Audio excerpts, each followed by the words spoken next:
Hello everyone, आज की video में एक इम्पॉर्टेंट टॉपिक मैं कवर करने वाली हूँ। वो है आपकी रिटायरमेंट से रिलेटेड। अगर आप फाइनेंशियल ईयर 2024-25 में रिटायर हो चुके हैं या फिर इस साल में यानी कि फाइनेंशियल ईयर 2025-26 में रिटायर होने वाले हैं तो ये वीडियो आपके लिए रहने वाला है इंपॉर्टेंट। वीडियो में हम डिस्कस करेंगे कि किस किस तरीके के बेनिफिट्स आपको मिल सकते हैं रिटायरमेंट के टाइम पर, उसकी टैक्सेबिलिटी क्या रहती है, जो भी आपको बेनिफिट्स मिल रहे हैं अगर वो एग्जाम नेचर के हैं तो क्या आपको इनकम टैक्स की रिटर्न में उसको शो करना चाहिए, अगर करना चाहिए तो कौन सा आईटीआर फॉर्म आप यूज करेंगे या फिर आपको कहां पर कौन सी फील्ड में उस अमाउंट को मेंशन करना है। इन सब के बारे में आज हम इस वीडियो में डिस्कस करेंगे। मैं हूं सीए चेतना। स्टार्ट करते हैं इस वीडियो के साथ। सबसे पहले बात कर लेते हैं कि रिटायरमेंट के टाइम पर कौन से ऐसे मेजर बेनिफिट्स हैं जो आपको मिल सकते हैं।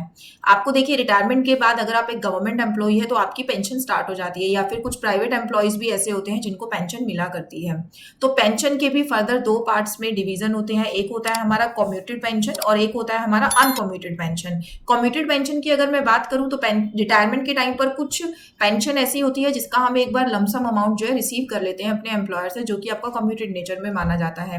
अनकम्यूटेड होती है कि हमने अपना पूरा पेंशन उस टाइम पे ना लेकर फ्यूचर में मंथली और ईयरली बेसिस पर हमें वो पेंशन मिला करेगी, जिसको हम अनकम्यूटेड की कैटेगरी में डालते हैं। सेम एज अगर मैं प्रोविडेंट फंड की बात करूं तो अगेन प्रोविडेंट फंड के दो अकाउंट होते हैं आपके। एक होता है एम्प्लॉय प्रोविडेंट फंड, एक होता है आपका पब्लिक प्रोविडेंट फंड। इनको डीपली एनालाइज ना करते हुए मैं आपको क्रक्स बता देती हूँ कि एम्प्लॉय प्रोविडेंट फंड होता है आपका जिसमें दोनों का कॉन्ट्रीब्यूशन देखने को मिलता है, एम्प्लॉयर का भी और एम्प्लॉय का भी। जबकि पीपीएफ अकाउंट में सिर्फ और सिर्फ एम्प्लॉय अपना कॉन्ट्रीब्यूशन करता है। दोनों की टैक्सेबिलिटी के बारे में आगे जाके बात करेंगे। थर्ड टाइप का बेनिफिट जो आपको मिल सकता है वो है आपका ग्रेजुटी। ग्रेजुटी की टैक्सेबिलिटी भी मैं आपको आगे जाके बात करूंगी।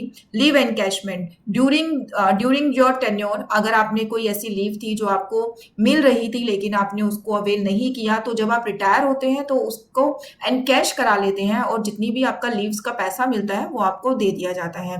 तो वो भी आपके रिटायरमेंट के टाइम पर आपको मिलता है, क्योंकि तो उसकी टैक्सेबिलिटी और कितना आपको उसके ऊपर टैक्स देना है उसके बारे में भी हम आगे जाके बात करेंगे।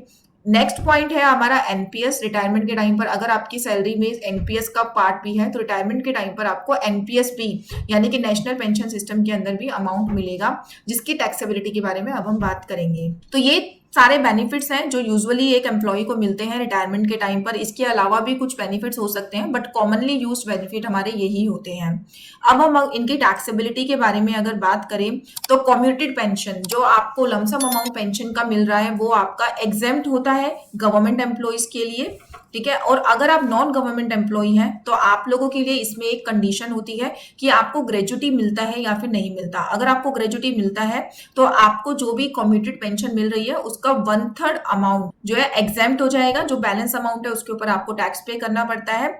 या फिर अगर आपको ग्रेजुटी नहीं मिलती है तो आपका जो भी आपको पेंशन मिली है, कम्यूटेड पेंशन मिली है, उसका हाफ अमाउंट आपके लिए एग्जेम्प्ट है और हाफ पे आपको देना होगा टैक्स। अब बात करते हैं अनकम्यूटेड पेंशन की। अनकम्यूटेड पेंशन जैसा कि मैंने पहले बताया, जो आपको फ्यूचर में मंथली बेसिस पर पेंशन मिलेगी उसको हम अनकम्यूटेड पेंशन बोलते हैं। इसकी जो टैक्सेबिलिटी है ये फुली टैक्सेबल है, चाहे आप गवर्नमेंट एम्प्लॉय है या फिर नॉन गवर्नमेंट एम्प्लॉय है। आफ्टर रिटायरमेंट जो मंथली बेसिस पर आपको पेंशन मिलने वाली है वो आपकी इस कैटेगरी में आती है और वो आपकी टैक्सेबल है अंडर द हेड सैलरी। इसके लिए हर साल आपको अपनी आईटीआर 1 पेंशन में आपको सैलरी की रिटर्न को फाइल करना होगा ताकि हम इसकी इनकम जो है शो कर सके। नेक्स्ट है हमारा प्रोविडेंट फंड। प्रोविडेंट फंड में अगेन फर्स्ट पार्ट आता है ईपीएफ एम्प्लॉय प्रोविडेंट फंड। अगर मैं एम्प्लॉय प्रोविडेंट फंड की टैक्सेबिलिटी की बात करूं तो इसमें 5 ईयर का लॉक इन दिया जाता है। अगर आपकी रिटायरमेंट 5 साल के बाद 5 ईयर लॉक इन कंप्लीट होने के बाद मिल रही है आपको ये ईपीएफ का अमाउंट आपकी रिटायरमेंट के बाद, तो आपके लिए ये फुली एग्जेम्प्ट है, चाहे आप गवर्नमेंट एम्प्लॉय है या फिर नॉन गवर्नमेंट एम्प्लॉय है। ईपीएफ की जो टैक्सेबिलिटी है वो उसमें किसी भी तरीके का government and non government employee के लिए कोई डिफरेंशिएशन नहीं है, दोनों की टैक्सेबिलिटी सेम रहती है। बट अगर आप इसको 5 साल से पहले मैच्योर करा लेंगे तो आपको इसके ऊपर देना पड़ेगा टैक्स, चाहे आपकी कोई भी कैटेगरी क्यों ना हो एम्प्लॉय की।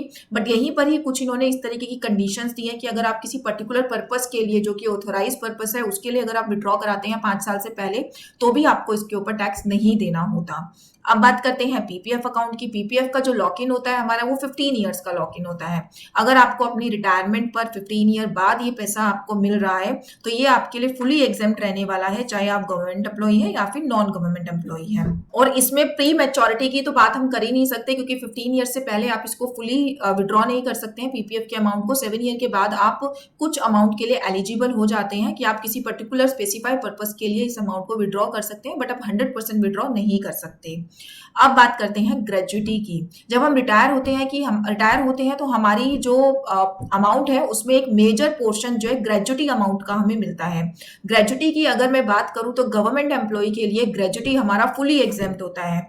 गवर्नमेंट एम्प्लॉय है अगर आप, तो ग्रेजुइटी का अमाउंट जो भी आपको मिल रहा है, कितना भी अमाउंट है, वो आपके लिए फुली एग्जेम्प्ट है। लेकिन वहीं अगर आप एक प्राइवेट एम्प्लॉय है, नॉन गवर्नमेंट एम्प्लॉय है, तो उस केस में 3 कंडीशन है जो आपको फुलफिल करनी होती है। उसमें से जो लिस्ट अमाउंट है वो आपको दिया जाता है एज एन एग्जेम्पशन। वो क्या क्या कंडीशन है? नंबर 1, जो आपको एक्चुअल ग्रेजुइटी का अमाउंट मिल रहा है वो। नंबर 2, 20 लाख रुपीज की मैक्सिमम एग्जेम्पशन जिसमें डाली गई है कि 20 से ज्यादा तो हम आपको रिबेट नहीं देंगे, नहीं, एग्जेम्पशन आपको नहीं मिलेगी ग्रेजुइटी के केस में। Number 3, 15 days salary of each completed year of services calculated as last drawn salary basic plus DA multiply by year of services into 15 divided by 26। ये कह रहे हैं कि जितने भी साल आपने सर्विसेज की है उसकी एक आपको हर साल की एक एवरेज सैलरी निकाल के उसका जो 15 डेज का सैलरी बनता है उतना अमाउंट आपको निकालना है, और फिर देखना है कि इन तीनों में से लिस्ट अमाउंट किसका बनता है। जो भी लिस्ट अमाउंट बनेगा उतना आपको एग्जेम्पशन मिल जाएगी। तो यहाँ पे अगर मैं आपको, वैसे तो आपको ये तीनों पॉइंट कैलकुलेट करने हैं, जो भी लिस्ट होगा वो आपको एग्जेम्पशन दी जाएगी, बट टेक्निकली लैंग्वेज में हम बोल देते हैं कि नॉन गवर्नमेंट एम्प्लॉयज के लिए 20 लाख रुपीज तक की ग्रेजुइटी पे कोई भी टैक्स नहीं है। बट आपको ये नहीं है कि जब भी आपको ग्रेजुइटी मिल रही है 20 लाख पे आपको टैक्स नहीं देना, बैलेंस पे आपको टैक्स देना है। आपको ये तीनों कंडीशंस अपनी जरूर चेक करनी है। जो भी आपका लिस्ट अमाउंट है उसके अकॉर्डिंग आपको अपना टैक्स पे करना है। नेक्स्ट अमाउंट है हमारा लीव एनकैशमेंट का। पूरे साल की जितनी भी आपको लीव्स आपने अवेल नहीं करी है, लीव्स आप ले सकते थे, उन सबका पैसा जब भी आप रिटायर होते हो तो वो एनकैश आपको दिया जाता है। तो रिटायरमेंट के टाइम पर अगर एक गवर्नमेंट एम्प्लॉय को लीव एनकैशमेंट का फंड मिल रहा है तो वो हमारा फुली एग्जेम्प्ट होता है। जबकि वही पैसा अगर एक private employee, non government employee को दिया जाता है तो उसमें भी कुछ कंडीशंस हैं जिसके अकॉर्डिंग उसकी टैक्सेबिलिटी की जाती है। वो है आपकी list of actual leave encashment relief, जितना अमाउंट आपको मिल रहा है लीव एनकैशमेंट का वो। Second point 25 lakh rupees, maximum amount कितना हो गया? 25 लाख से ज्यादा तो हम आपको एग्जेम्पशन देंगे ही नहीं। Third point, average salary basic plus DA of last 10 months. जिस साल में भी आपकी रिटायरमेंट हो रही है, उस साल में जिस मंथ में रिटायरमेंट हुई है उससे पीछे के आप 10 मंथ्स पकड़ लीजिए, उसकी जो है आप एक एवरेज सैलरी निकालिए बेसिक प्लस डीए। फिर आपको देखना है कि इसमें से लिस्ट अमाउंट यानी कि सबसे कम अमाउंट किसमें बनता है, उतना आपको जो है लीव एनकैशमेंट का बेनिफिट प्रोवाइड कर दिया जाएगा। नेक्स्ट है आपका एनपीएस। एनपीएस की टैक्सेबिलिटी भी आपकी सेम रहती है, चाहे आप गवर्नमेंट एम्प्लॉई है या फिर नॉन गवर्नमेंट एम्प्लॉई है। एनपीएस की टैक्सेबिलिटी की अगर मैं बात करूं तो उसमें क्या होता है, रिटायरमेंट के बाद जो 60% अमाउंट होता है वो आप जो है एज इट इज विड्रॉ कर सकते हैं। ये आपका मैक्सिमम अमाउंट होता है। 40% को आपको एज एन एन्युटी कन्वर्ट करा के पेंशन में कन्वर्जन कराना होता है, जो आपको जो है हर साल हर महीने जो है एज एन पेंशन दी जाती है। तो इसमें भी जो आपको 60% कॉर्पस स्टार्टिंग में मिल रहा है, रिटायरमेंट के टाइम पर मिल रहा है, वो आपका टैक्स फ्री रहता है। और जो 40% आपको बाद में एज अ पेंशन रिसीव होगा तो वो अमाउंट पे आपको टैक्स देना होगा अंडर द हेड सैलरी। तो ये है आपकी टैक्सेबिलिटी, जो भी आपको रिटायरमेंट बेनिफिट्स दिए जाते हैं उन सबसे रिलेटेड। अब जब आप रिटायर होते हो, रिटर्न फाइलिंग के लिए जाते हो, तो एक दिमाग में क्वेश्चन आता है कि जो भी मेरे को रिटायरमेंट बेनिफिट्स मिले उसमें से ज्यादातर बेनिफिट्स तो मेरे एग्जेम्प्ट हैं, तो क्या मुझे अपने इनकम टैक्स की रिटर्न में इनको शो करना चाहिए? तो यहाँ पर मैं आपको एक क्लैरिटी दे देती हूँ। चाहे आपको एग्जेम्प्ट इनकम ही क्यों ना मिल रही हो, आपकी बैंक में एक मेजर अमाउंट आपके एम्प्लॉयर द्वारा क्रेडिट किया जा रहा है, तो आप अपनी रिटर्न में उस अमाउंट को मेंशन करना ना भूलिए। एग्जेम्प्ट इनकम भी आपको अपनी इनकम टैक्स की रिटर्न में मेंशन करनी चाहिए। रिटर्न में प्रॉपर आपको फील्ड्स दी होती है कि कहाँ पे आपको अपने रिटायरमेंट बेनिफिट्स को पंच करना है, कहाँ करना है, उसके रिगार्डिंग भी मैं आपको अभी आगे जाके बताऊंगी। बट रिटर्न में पूरा डिस्क्लोजर देना बहुत जरूरी है। अगर आप उसको डिस्क्लोज नहीं करेंगे, आपकी जो टैक्सेबल इनकम है उसके अकॉर्डिंग अपनी रिटर्न को फाइल कर देंगे, तो फ्यूचर में डिपार्टमेंट का ये नोटिस आएगा कि हमने ये देखा है कि आपके बैंक में इतना पैसा आया है, आप ये बताइए कि ये पैसा किस चीज का है, जबकि वो पैसा आपको आपके एम्प्लॉयर से मिला है, रिटायरमेंट बेनिफिट्स का मिला है। बट डिपार्टमेंट को जब तक ये चीज नहीं पता, जब तक कि आप उन्हें नहीं बताएंगे, तो अपनी रिटर्न में ये जो एग्जेम्प्टेड आपको इनकम मिल रही है, बेनिफिट्स मिल रहे हैं, इनको आप दिखाना मत भूलिएगा, अदरवाइज आपको फेस करना पड़ सकता है। इनकम टैक्स डिपार्टमेंट की तरफ से नोटिस। अब यहाँ पे एक बात ये भी आती है कि जो हमारा फॉर्म 16 हमें मिलता है रिटायरमेंट के बाद, तो उस फॉर्म 16 में समटाइम्स हमारे ये जो इन्फॉर्मेशन होती है रिटायरमेंट बेनिफिट्स की, ये गिवन होती है हमारे एम्प्लॉयर द्वारा, तो उस टाइम पे हमें रिटर्न फाइलिंग में कोई भी प्रॉब्लम नहीं आती, उसके अकॉर्डिंग वो अपनी रिटर्न को फाइल कर देते हैं। बट कभी कभी ऐसा होता है कि हम रिटायर तो हो जाते हैं, बट जो हमारा फॉर्म 16 है वो सिर्फ और सिर्फ जो हमारी टैक्सेबल इनकम है उसके अकॉर्डिंग जो है ड्राफ्ट किया जाता है। जो हमारी एग्जेम्प्टेड इनकम है, जो मेरे को लीव एनकैशमेंट मिल रहा है, ग्रेजुटी मिल रहा है, जो मेरे को एनपीएस मिल रहा है, पीपीएफ मिल रहा है, उसकी इन्फॉर्मेशन उसमें होती ही नहीं है। तो उसके लिए आपको ये वेट नहीं करना कि आपके फॉर्म 16 में वो इन्फॉर्मेशन होगी तो आप अपनी रिटर्न में डालेंगे। उसके लिए आप क्या कर सकते हैं, आप अपने जो रिटायरमेंट बेनिफिट्स हैं उसकी पूरी डिटेल अपने एम्प्लॉयर से ले सकते हैं और उस डिटेल के बेसिस पर आप अपनी इनकम टैक्स की रिटर्न को फाइल कर सकते हैं। रिटर्न फाइलिंग के फॉर्म आप कौन कौन से यूज कर सकते हैं? अगर आपकी सिर्फ और सिर्फ सैलरी की इनकम है, आपका रिटायरमेंट बेनिफिट है, तो उसके लिए देखिए दो फॉर्म्स हैं जो आप यूज कर सकते हैं। एक है आपका ITR 1 और एक है आपका ITR 2। ITR 1 आप कब यूज करते हैं? अगर आपकी सैलरी की इनकम है, वन हाउस प्रॉपर्टी है, यानी कि आपने होम लोन ले रखा है, आपकी कोई एक ही रेंटल इनकम की प्रॉपर्टी है, या फिर आपका जो है लॉन्ग टर्म कैपिटल गेन हो रहा है 1.25 लाख रुपीस तक का, ये चेंज इसी बार फाइनेंशियल ईयर 2024-25 की रिटर्न में इंसर्ट किया गया है, या फिर आपको जो है इनकम फ्रॉम अदर सोर्स है, तो आप ITR 1 में अपनी रिटायरमेंट की डिटेल्स को डाल सकते हो। बट ITR 1 फाइल करने की एक लिमिट है, 50 लाख रुपीस तक की इनकम पर आप ITR 1 को फाइल कर सकते हैं। अगर इससे ज्यादा इनकम है तो आप ITR 1 फाइल नहीं कर सकते।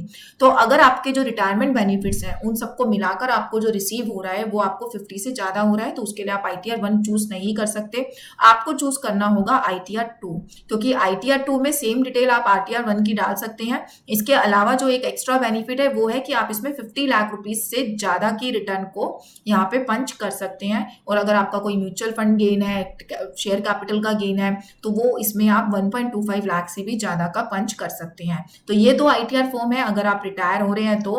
बट अगर आपकी बिजनेस की भी इनकम है, जो कि बिल्कुल 1% चांस है, क्योंकि आप रिटायर हो रहे हैं तो ऑब्वियसली बात है आपका सैलरी का इनकम होगा, तो बट अगर आप थोड़ा बहुत भी बिजनेस का इनकम है तो उसके लिए आपको ITR 3 में स्विच करना होगा। तो ये थे आपके फॉर्म्स। अब बात करते हैं कि जो आपको डिटेल लेनी है या फिर आपका जो फॉर्म 16 है उसमें वो डिटेल्स किस तरीके से आपको दिखने वाली है। मैं आपको दो यहाँ पे फॉर्म्स दिखा देती हूँ, एक फॉर्म 16 या फिर रिटायरमेंट के टाइम पे आपको जो डिटेल मिलती है वो किस तरीके की दिखती है। एम्प्लॉयर टू एम्प्लॉयर ये वेरी करता है, बट जस्ट फॉर एग्जाम्पल मैं आपको यहाँ पे दिखाना चाहती हूँ। ये मैंने यहाँ पे रिटायरमेंट की पूरी डिटेल खोली हुई है कि एक मान लीजिए मिस्टर ए है, उनको किस किस तरीके के रिटायरमेंट बेनिफिट यहाँ पे मिल रहे हैं।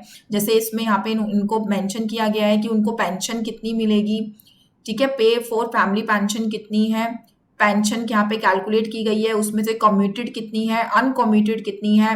फिर उसके बाद इन्होंने साफ साफ मेंशन किया है कि उनकी रिटायरमेंट पे उनको प्रोविडेंट फंड कितना मिल रहा है, GIS कितना मिल रहा है, लीव एनकैशमेंट उनको कितनी मिल रही है। तो जब भी अपनी इनकम टैक्स की रिटर्न को फाइल करेंगे तो इन सब अमाउंट्स को उसमें ऐड करेंगे, फिर उसके बाद देखेंगे कि इन अमाउंट्स के अकॉर्डिंग उनका कितना एग्जाम नेचर का है और कितना टैक्सेबल नेचर का है। इसी इन्फॉर्मेशन को अगर आप फॉर्म 16 में देखना चाहते हैं, अगर आपके फॉर्म 16 में वो मेंशन होके आई है, तो ये देखिए ये फॉर्म 16 है। थोड़ा सा आपको ब्लर नजर आएगा, मैंने जूम किया है ताकि आपको नजर आए। इस पर्सन की जो ग्रॉस सैलरी है वो है 36 लाख। इस 36 लाख में इसके रिटायरमेंट के बेनिफिट्स जो है इंक्लूड है। इसमें देखिए लेस अलाउंसेस टू द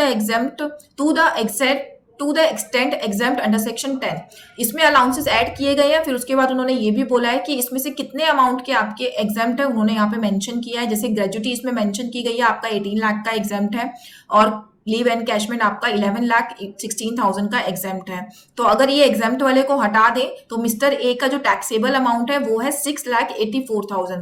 तो यहाँ पे देखिए जितना भी उसको 36 लाख का अमाउंट मिल रहा था उसमें से सिर्फ और सिर्फ 6,84,000 के ऊपर उसको टैक्स देना है, बाकी उसका एग्जाम नेचर का है। जब आपको फॉर्म 16 मिले तो फॉर्म 16 में से ये जरूर चेक कर लीजिएगा कि जो आपको रिटायरमेंट बेनिफिट्स मिले हैं वो सारे इस फॉर्म 16 में काउंट फॉर किए गए हैं या नहीं किए गए। अगर सबको इसमें मेंशन नहीं किया गया है तो जितने भी रह गए हैं उनको आपको अलग से दिखाना है, ताकि फ्यूचर में डिपार्टमेंट आपकी बैंक स्टेटमेंट को उठाकर ये ना पूछ पाए कि इस बैंक स्टेटमेंट में आपको इतना मेजर अमाउंट रिसीव हुआ है, ये किस चीज का हुआ है। ऑल्दो आप उस टाइम पे भी अपनी जो प्ली है वो मेंशन कर सकते हैं, आप डिपार्टमेंट के नोटिस के अगेंस्ट फाइट कर सकते हैं। बट जब यहाँ पर आपका जो ये प्रोसीजर है ये इतना सिंपल है तो बाद में आपको नोटिस के लिए जाना ही नहीं चाहिए, अभी आप अपनी रिटर्न को एक्यूरेटली फाइल करके चलिए।